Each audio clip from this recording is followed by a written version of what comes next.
I came.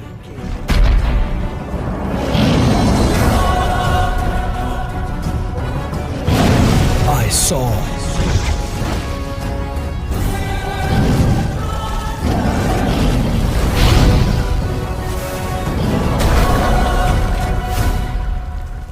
I conquered.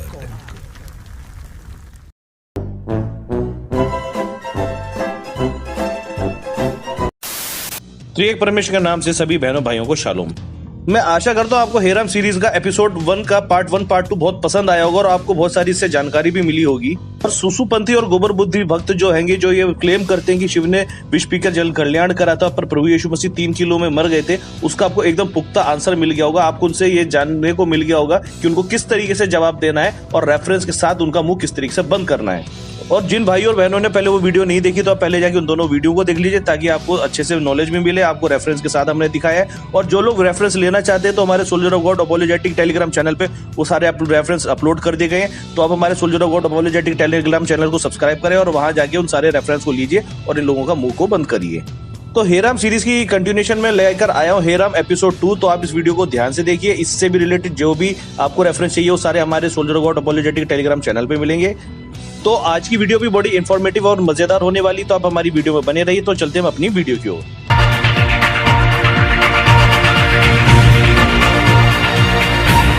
Being a Christian, यदि मैं आप लोगों से यह सवाल पूछूं कि ऐसी कौन सी शख्सियत है जिसने हमारे पापों के लिए अपने प्राणों को दिए, जो निर्दोष था, उसमें कभी भी कोई भी तरीके का पाप करने का इल्जाम न लगा, तो आप क्या जवाब दोगे मेरे को? तो आप मुझसे यही कहोगे कि ये कैसे बचकाने वाले सवाल कर रहा है, ये ऐसी शख्सियत दुनिया में केवल एक ही है जो कि है यीशु मसीह।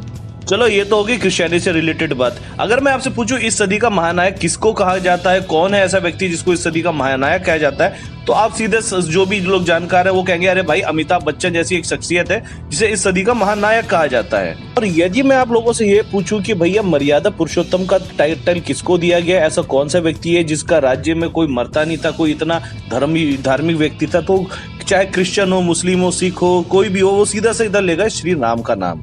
भारत जैसे देश में श्री राम वो शख्सियत है जिसको हर एक व्यक्ति, चाहे छोटा हो बड़ा हो, हर एक व्यक्ति बहुत अच्छे से जानता है। और यदि कोई भारत में रह के श्री राम को ना जानता हो तो सोच लिए जो तुझसे सीधा सीधा एक चीज कहेगी, अरे भाई कौन सी दुनिया में रहता है, अभी अभी आसमान से टपका गया, तुझे श्री राम के बारे में नहीं पता। क्योंकि भारत के अंदर श्री राम वो फेमस पर्सनैलिटी है जिसको हर एक व्यक्ति बहुत अच्छे से जानता है। और श्री राम को जानने का श्रेय किसको दिया जाता है? श्री वाल्मीकि को, जिसने श्री राम के बारे में, उनकी जीवन से लेके उनके आखिरी टाइम तक के बारे में एक एक चीज को इस तरीके से बयान किया जैसे कि वो कतई माइक्रोस्कोप लेके बैठे हुए थे। हर एक पॉइंट को बड़ी सुंदरता से उन्होंने अपनी श्री वाल्मीकि रामायण में उतारा। अगर सनातन धर्म में ऑथेंटिक रामायण की बात करी जाए तो वाल्मीकि रामायण ही वो ऑथेंटिक किताब है जो सबसे पुराना संस्करण है और सबसे ऑथेंटिक माना जाता है। जबकि रामचरितमानस और बाकी किताबों को इतना ऑथेंटिक नहीं माना जाता, पर वाल्मीकि रामायण को बहुत ही ज्यादा ऑथेंटिक माना जाता है क्योंकि ये सबसे पुराना और सबसे प्राचीन संस्करण है। क्योंकि श्री राम नाम के काल्पनिक चरित्र के नाम का जो चूर्ण दुनिया को चटाया गया है और श्री राम के नाम से आज जो सारी दुनिया में आतंकवाद फैलाया जा रहा है, उसका श्रेय सीधा सीधा श्री वाल्मीकि को जाता है। तो कुछ लोगों को बहुत ज्यादा तकलीफ होगी कि राम के बारे में मैंने ऐसे बोला कि वो काल्पनिक चरित्र है। तो मैंने राम की एग्जिस्टेंस के ऊपर 2 वीडियो पहले से बना रखी है और वो वीडियो के लिंक जो है मैं अपने डिस्क्रिप्शन बॉक्स में भी डाल रहा हूँ, जिनको आप लोग उसको देख लीजिए ताकि आपको खूब अच्छी तरह पता चल जाए राम नाम का जो काल्पनिक चरित्र किस तरीके से रचा गया है। कि जैसा कि मैंने अपनी पुरानी वीडियो में भी बताया था कि जिस वाल्मीकि के नाम से श्री वाल्मीकि रामायण को बेचा जा रहा है, ऋषि वाल्मीकि ने उसे खुद नहीं लिखा था, जो कि पुराने संस्करण में ये चीज सही तरीके से मेंशन करी गई है। वो मैं आपके कंप्यूटर स्क्रीन पे भी लगा रहा हूँ, आप इसको पॉज करके देख सकते हैं और पढ़ भी सकते हैं। मैं अपनी पहली वीडियो में से पढ़ चुका हूँ, तो एक बार से फिर से देख लीजिए। मेरे टेलीग्राम चैनल पे भी मिलेगी, आप वहां से भी आकर नोट कर सकते हैं। पुरानी वीडियो के अंदर कुछ लोगों ने ये क्लेम करा कि ये जो मैंने वाल्मीकि रामायण दिखाई है जो कि पुराना संस्करण है वो बोगस है, मेरी तरफ से, ईसाइयों की तरफ से लिखा गया है, एक झूठा वाल्मीकि रामायण है। ऐसा कहीं नहीं लिखा। जो ऑथेंटिक वाल्मीकि रामायण है वो गीता प्रेस गोरखपुर की है। तो मैं अपनी वीडियो में जो भी रेफरेंसेस दिखाऊंगा वो गीता प्रेस गोरखपुर की वाल्मीकि रामायण से दिखाऊंगा, ताकि कल को कोई ये क्लेम ना करे कि ये भी नकली वाल्मीकि रामायण लेकर मैं आ गया।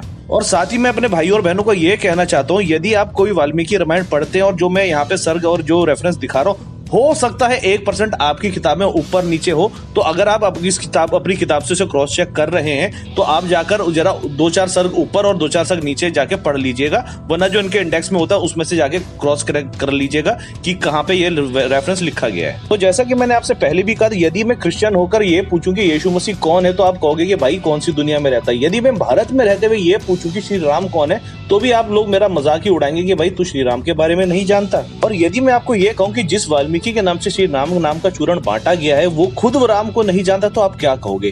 क्या आपको इस बात पे यकीन हो रहा है? अगर नहीं यकीन हो रहा है तो आइए हम इसको बाय रेफरेंसेस देखते हैं, श्री वाल्मीकि रामायण से देखते हैं। तो चलिए देखते हैं क्या लिखा है वाल्मीकि रामायण के अंदर। तो इसे जानने के लिए हम पढ़ेंगे श्री वाल्मीकि रामायण बालकांड सर्ग प्रथम श्लोक 1 से लेकर 100 तक।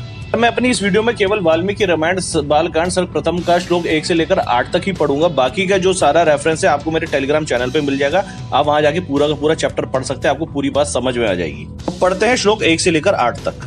तो यहाँ इस प्रकार से लिखा है, तपस्वी वाल्मीकि जी ने तपस्या और स्वाध्याय में लगे हुए विद्वानों में शेष मुनिवर नारद जी से पूछा, इस समय संसार में गुणवान, वीर्यवान, धर्मज्ञ, उपकार मानने वाला, सत्यवान और दृढ़ प्रतिज्ञ कौन है? सदाचार से युक्त, समस्त प्राणियों में हित साधक, विद्वान, समरशाली और एकमात्र प्रियदर्शन सुंदर पुरुष कौन है? पर अधिकार रखने वाला, क्रोध को जीतने वाला, कांतिमान और किसी की भी निंदा नहीं करने वाला कौन है? तथा संग्राम में कुपित होने पर जिससे देवता भी डरते हैं, इसे मैं ये सुनना चाहता हूँ, इसलिए मुझे बहुत उत्सुकता है और आप ऐसे पुरुष को जानने में समर्थ हैं। श्री वाल्मीकि के इन वचनों को सुनकर तीनों लोक का ज्ञान रखने वाले नारद जी ने उन्हें संबोधित करके कहा, अच्छा सुनिए। और फिर प्रसन्नता पूर्वक बोले, आपने जिन बहुत से दुर्लभ गुणों का वर्णन किया है, उनसे युक्त पुरुष मैं विचार करके कहता हूँ कि आप सुने। इक्ष्वाकु वंश में उत्पन्न हुए ऐसे पुरुष हैं जो लोगों में राम नाम से विख्यात हैं। वे ही मन को वश में रखने वाले महाबलवान, कांतिमान, धैर्यवान और जितेंद्रिय हैं। ये बात तो यहाँ पे आपको ये पढ़ के समझ में आ गया होगा कि जिस वाल्मीकि ने श्री वाल्मीकि रामायण लिखी है उसे खुद नहीं पता था भारत में रहते हुए कि श्री राम कौन है। उन्हें बता रहे हैं नारद मुनि जी। इसके बाद पूरे 100 श्लोकों के अंदर नारद जी वाल्मीकि जी को पूरा का पूरा एक पॉइंट बताते हैं कि राम जी फलाने फलाने है, ऐसा है वैसा है, और उनकी पूरी की पूरी कहानी उनको संक्षेप में बता देते हैं कि भैया मैंने ये कंटेंट तुमको दे दिया, आप जाइए और जाके वाल्मीकि रामायण लिखिए। और मजे की बात इसमें यह है, जो वाल्मीकि जी ये सवाल पूछ रहे हैं उन्हीं के घर में श्री राम के दोनों पुत्र लव और कुश प्लस सीता उन्हीं के घर में रह रही हैं। उन्हें यही नहीं पता जिन दो जनों को वो घर में पाल रहे हैं वो किसकी औलादे हैं और किसकी पत्नी है। इस चीज को जानने के लिए हम पढ़ेंगे वाल्मीकि रामायण बालकांड सर्ग 4 श्लोक 5 से लेकर 7 तक। यहाँ इस प्रकार से लिखा है, कुमार कुश और लव दोनों भाई धर्म के ज्ञाता और यज्ञस्वी थे। उनका स्वर बड़ा ही मधुर था और वे मुनि के आश्रम पर ही रहते थे। धारण शक्ति अद्भुत थी और वे दोनों वेदों में प्रांगत हो चुके थे। भगवान वाल्मीकि ने उनकी ओर देखा और उन्हें संयोग समझकर उत्तम व्रत का पालन करने वाले उन महर्षि ने सिद्धार्थ का विस्तार के साथ ज्ञान कराने के लिए उन्हें सीता के चरित्र युक्त संपूर्ण रामायण नाम का काव्य, जिसका दूसरा नाम कौल सत्वध्य अथवा दशानंदवत था, अध्ययन कराया। इसे पढ़कर हमको साफ साफ ये समझ में आता है कि श्री राम कोई बहुत ही फेमस पर्सनैलिटी उस टाइम पे नहीं थे। उनके बारे में श्री वाल्मीकि को पता ही नहीं था कि राम नाम का कोई व्यक्ति भी उस समय में रहा करता था। नहीं वाल्मीकि को ये पता था कि जिस सीता और 2 लव कुश को अपने घर में उन्होंने रख रखा है वो किसकी औलादे हैं और उनके पिता कौन है। यानी कि श्री वाल्मीकि ने अपनी सुपर पावर से सब कुछ जान लिया था कि श्री राम जी का जन्म कैसे हुआ, उसके बाद क्या होगा, कैसे कैसे होगा। एक एक चीज को उन्होंने बड़ी बारीकी से अपनी सुपर पावर से जान लिया था कि सीता जी धरती में समा जाएंगी, उनको अग्नि परीक्षा देनी पड़ेगी, ऐसा होगा वैसा होगा, फलाना टिमकाना होगा। और सारी की सारी जो कहानी थी उन्होंने घर जाके इन दोनों बच्चों को सिखा भी दी। यानी कि वे नारद जी से सुनने के बाद वाल्मीकि ने जितनी भी इस कहानी के अंदर बाकी की बातें लिखी हैं वो सारी की सारी अपनी मनगढ़ंत कहानी को घुसाया गया है और एक काल्पनिक कैरेक्टर खड़ा किया गया है राम के नाम से। इससे आप बिल्कुल समझ गए होंगे कि ये सीधा सीधा एक गपोड़ कहानी है और कुछ नहीं। क्योंकि ये कहानी वाल्मीकि लिख ही नहीं सकते थे, क्योंकि जिनके घर में खुद उनकी औलादें पल रही हैं वो कैसे नहीं जानते थे कि राम कौन है, और कैसे नहीं जानते थे कि राम नाम का जो शख्स है इतना बड़ा विख्यात व्यक्ति है जो पूरी दुनिया में फेमस है, पूरे संसार में फेमस है, उसके बारे में वाल्मीकि को ही नहीं पता था। यानी बगल में छोरा और शहर में ढिंडोरा वाली कहानी इसके अंदर चल रही है। अब हमारे भाई बोलेंगे हे राम, अब ये कौन सी नया सगुफा छोड़ दिया, ये कौन सा नया पंगा खड़ा कर दिया, क्योंकि हमारे सुसुपंथी और गोबर बुद्धि भाई लोग ये जानते ही नहीं कि उनकी किताबों में क्या लिखा है। जो टीवी में देख लेते, व्हाट्सएप और फेसबुक पे और यहाँ वहाँ जो कहानियां सुन लेते, उससे वो बड़े चौड़े होते फिरते कि जी हमारी कहानी सही है, हमारे श्री राम सच्चे हैं, क्योंकि एकदम बोगस कहानी है। और उसके बाद आगे आने वाले इसमें और भी मैं कहानी बताऊंगा, श्री राम का जन्म कैसे होता है, बाकी फलाने ढिमकानी जो भी स्टोरी है मैं आपको आगे बताता चलूंगा।